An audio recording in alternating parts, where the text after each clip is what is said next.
पासूनची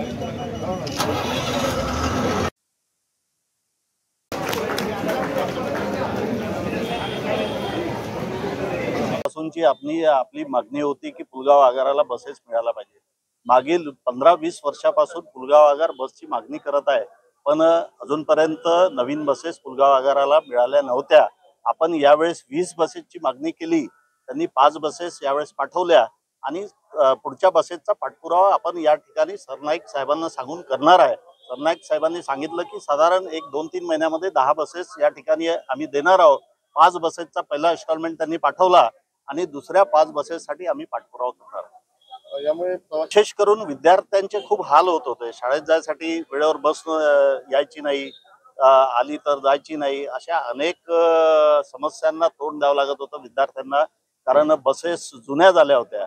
त्याच्यामुळे नवीन बसेसची गरज होती। ही नवीन बसेसची गरज यावेळेस आम्ही 6 महिन्यात साधारण 15-20 बसेस तरी या ठिकाणी आणण्याचा प्रयत्न।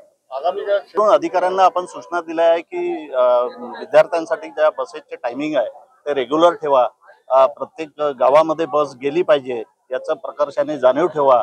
या सगळ्या सूचना आपण एसटीच्या अधिकाऱ्यांना दिलेल्या आहेत। पासून या ठिकाणी काँग्रेसचा आमदार होते। या 20-25 वर्षामध्ये या ठिकाणी विधानसभेतल्या पूर्ण रस्त्याची चाळण झालेली आहे। ते हॅम्प असेल, ते MMGSY असेल, PMGSY असेल, बजेट असेल, कुठलाच निधी या ठिकाणी मागील आमदारांनी आणला नाही।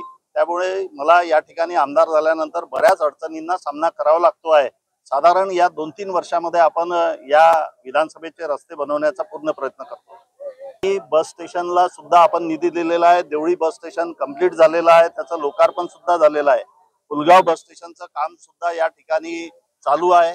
थोडंसं हळू असल्यामुळे, संत गतीने असल्यामुळे ते जलद गतीने करण्याच्या संदर्भामध्ये पुढल्या आठवड्यामध्ये अधिकाऱ्यांची एक बैठक घेऊन या ठिकाणी सूचना देण्यात येतील आणि 2025 मध्ये नवीन बस स्थानकाची सुरुवात सुद्धा या ठिकाणी लोकार्पणाची आम्ही करणार आहे।